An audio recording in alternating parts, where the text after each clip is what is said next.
All right. Bengals. ESPN sources say the Bengals are going to try and re-sign the big three. Skinny, breaking news. I saw that story and I went, yeah, and I'm trying to save for a Porsche. I mean, what does try mean?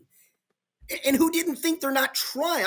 No one, even the most ardent critic doesn't believe they're not going to try, right?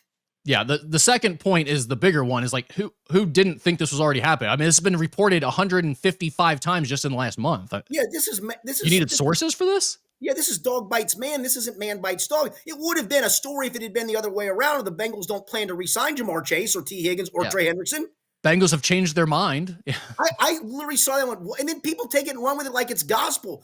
Who, again, define the word try for me. This is literally the Bengals planting to ESPN's Jeremy Fowler of the whole, hey, we need some good PR at the moment. I just want to put out a story that we are going to try to sign these guys. Oh, okay, you're going to try? Okay, do you even think it's that at this point? Or do you think it's Jeremy Fowler just doing what he needs to do? He's reading reports on Twitter and he's like, all right, I got to put something out here because it's been said by other people.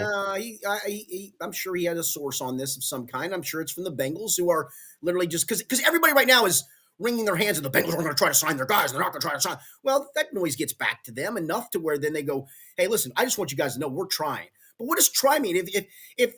If the word plan had been in there, then I'd say, okay, now we got a story. The Bengals plan to sign. Okay, so then you got a plan. Try. There's a lot of things to try. I'm going to try to go shovel my driveway before I leave my house today. I may not get to it. I may just drive out of the damn driveway without shovel, but I'm sure as hell going to try. Yeah, the other problem with all this is then we have 150 different outlets here covering the Bengals that all need to aggregate content. So if someone says anything about that. I didn't even talk. I laughed at it. I sent a text to a couple of colleagues who work for other places, and they're like, yeah, I rolled my eyes at that. It was a total eye roller. Well, but half the sites blogged about it and posted it. So that's the other part. These things always get more legs because all the local media members then tweet their little content that they got. And I get it. Everyone's got to get page views. Everyone's got a job to do. But it gets a little old reading the same reports over and over and over. The other thing that came out this week, Skinny, is the salary cap is going up another 25-ish million in the NFL, which means the Bengals and the rest of the NFL teams will have more money to spend this offseason. It also means players will be asking for more money. And that brought up Jordan Schultz of Fox Sports reported that Jamar Chase will command at least $40 million per season for his impending contract extension. The expected value of his contract last year, according to SpotRack, had the Bengals got it done, was closer to $30 million per year. What do you believe that the Bengals cost themselves a lot of money by not signing Jamar to an extension last year? Probably, but at the same time, I don't believe 30 was the number they were going to set. I think we're somewhere in the north of 35 to 38 to maybe even 40 last year. I think that number was in that same almost ballpark as last year. So don't think for a second that, oh yeah, and I'm not blaming because I go to SpotRack for those kind of things all the time, and I don't take them as gospel. That didn't come from me. Yeah, no, I know that's no, but I always. They give you at least a ballpark to play with, and I think they do a really good job of that. So I'm not crapping on them either. But trust me, we know it was going to be way north of that number. Well, we talked about this during the season because everyone kept talking about, well, see, he's going to win the Triple Crown now. The Bengals cost themselves so much money. And I was like, well, we don't know that. Last year, again, the projection was around $30 million. But then Justin Jefferson reset the market with a $35 million per year deal. And Jamar already told us, I'm not taking Justin's deal, and I'm not taking a little bit more than Justin. I want to crush his deal. So that leads me to believe we're probably closer to $40 million last year when you were talking about that. So the reports that this year he's up to $40 million tells me the Bengals probably knew where it was heading. They probably knew he was going to be around $40 million this year. And when he was asking them for $40 million last year, they were like, well, we'll just wait and pay you that next year. I mean, that's going to be what you're asking for next year when the numbers go up. Yeah, and again, they had him under contract, not just for last year, but also he's still under contract for this year. And so, yeah, I don't, because again, I know, let's slow down for a second. Listen, I'm going to give, what if he had gotten hurt this past season to the point where he could never play again, and you're on the hook for, when you already had him under contract for 2 more years, and you decided to go ahead and get this thing done because it's what the fans wanted, and then he gets hurt and he's never the same, and you all of a sudden are on the hook for $160 million of guaranteed, or $120 million, let's say, of guaranteed money. Then what? Yeah, and by the way, it's bad business, and I know people think the other way is bad business, and they didn't take care of him. No, that's bad business.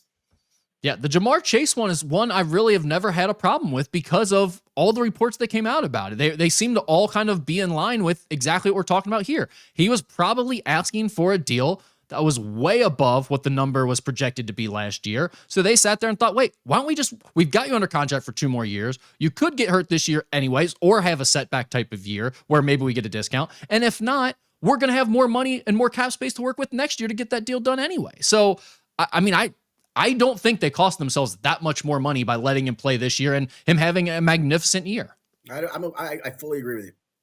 The Bengals are also expected to franchise tag T. Higgins. That was reported this week. Skinny, what does that mean as it relates to getting an extension done with him now? Yeah, and that's not shocking either. I mean, it's a procedural thing. So they have until the window opened up on whatever the day was, Tuesday at 4 o'clock. You could start tagging players. The window closes on March the 4th. Um, Obviously, you're not going to just let him walk into free agency, right? You're not just going to let him leave. So tagging him at least would give you the control to continue to negotiate a contract until July 15th.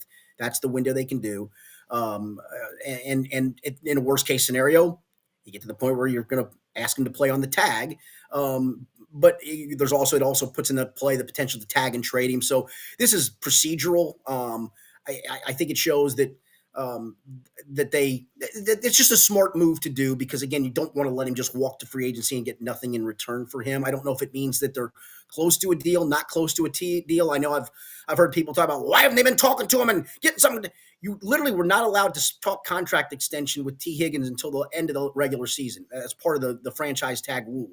So if you're wondering why didn't they start these talks back in September or October or November, you can't. You couldn't do it until the Bengals played their last game. So the window from the last game to now, it seems long. It really hasn't been that long. And again, just to keep the window open, put the tag on him by March the 4th. And maybe by March the 4th, they do have a contract in place. But if they don't, well, then, yeah, it makes all the sense in the world because then it gives you, again, a period of time from March 4th to July 15th to continue to negotiate.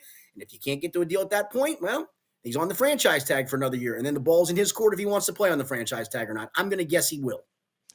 Jordan Schultz also said that his sources believed Higgins could have gotten upwards of $30 million annual average salary on the open market. What are your thoughts about that? Do you think he's approaching that type of stratosphere as well? I do. And so that's the part we've talked about on this podcast numerous times of where do you draw the line if you're the Bengals? And I don't know where you draw the line. Do you draw it at 30 mil? Do you draw it at 28 mil? And again, I hate to do this because I like T as a player. I like T as a person. And I think the Bengals are better with T. Higgins. That part's clear. But the guy's missed 5 games each of the last 2 years. You're paying him 17 game checks, and he's only played 12 games each of the last 2 seasons. And I get it. It's not his fault. He's been hurt. But it suggests that this guy does have an injury history. He's got an injury history with soft tissue and hamstrings. And so am I going to pay for a guy that I'm going to get 12 to 13 games out of? Am I paying him that kind of money, just crossing my fingers that he gets to 17? And maybe he does. And I get to that point on the open market, that's probably going to be the going rate for T. Higgins. So if that's what you feel like as an agent you can get on the open market, you're going to ask the current team he's with for something similar to that. And so the question for you is, for fans is, where do you draw the line here? And that's the part to me is I don't know where that line is. Is it 28? Is it 30? If they ask for 32, do you go? And at that point, then whose fault is it? Is it the Bengals' fault because they balked at a number that got to a ridiculous point? Or is it T's camp's fault for taking it too high with the current team that could slap the franchise tag back on him? Yeah, and I think realistically for fans, for media people, especially in a year where that salary cap is going up a bunch, it's impossible to know what that number is. Correct. Like what the right number is, what number they're going to be at, and where those arguments are going to fall. It's tough to know. So my guess is, if they get something done, everyone will praise them for it. And if they don't, everyone will crush the Bengals for it. And I think the only maybe place that's right. I don't know. Yeah, I think the only place the Bengals should get crushed for this if they don't get it done is if we find out they lowballed him. That part to me would be the one that you and I don't know if we find that out. Yeah. Bengals certainly aren't going to release that, but again, maybe the agent does. Maybe the agent says, "Hey, they only offered us this. Here's where we're at," and and if that's the case, if the Bengals lowball him in this case, well, then shame on them. But if it gets to the stratosphere part of it, where they've taken it to a number that just isn't comfortable for the Bengals, there's a part of me that may not be able to blame them in this. But again, if we find out that the Bengals said, "No, we want 20, we want to give you 24 mil average annual," and they're at 30. Well, the middle part's 27.5 to 28. Could you meet at that part? And the Bengals, if they don't balk at that part, then okay, then they deserve to be crushed for that. So let's just see how this plays out. It just feels like the narrative for the agent is easy to spin if it No doesn't work. question. It's really easy to put the pressure on the Bengals, put the No onus on doubt. the Bengals and say they didn't work with us. And most people will believe you in that case. So and the thing is he's going to be franchise tagged this year. So it's not like you're going to turn around and sign with someone else and we'll know what the contract was, right? I mean, he's on Right. the franchise tag for this year. So that is what it is. Then the Bengals announced that they have signed second-year punter Ryan Rico to a 2-year contract extension through the 2026 NFL season. That would seem like good news, Skinny. He lived up to expectations, right? He Not that there did. were any for him coming in.